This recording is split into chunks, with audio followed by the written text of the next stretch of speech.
நேரம் போதாது. ஏன்னா 20 நிமிஷத்தில் முடிச்சுட்டார்ல, அப்புறம் நேரம் எப்படி போகுது?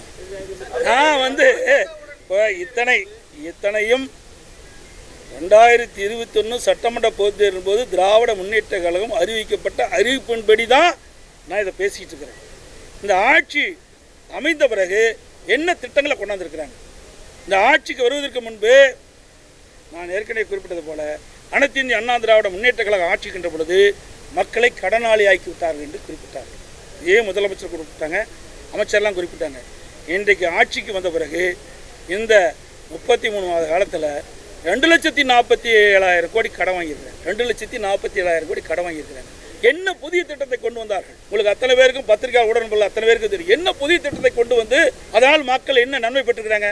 அனைத்து இந்திய அண்ணா திராவிட முன்னேற்ற கழகம் ஆட்சி இருக்கின்ற பொழுது இன்றைக்கு ஏழை எளிய மக்கள், அந்த குடும்பத்தில் இருந்த மாணவ மாணவி மடிக்கணி கொடுத்தோம். சும்மா 52,30,000 பேர் கொடுத்தோம்.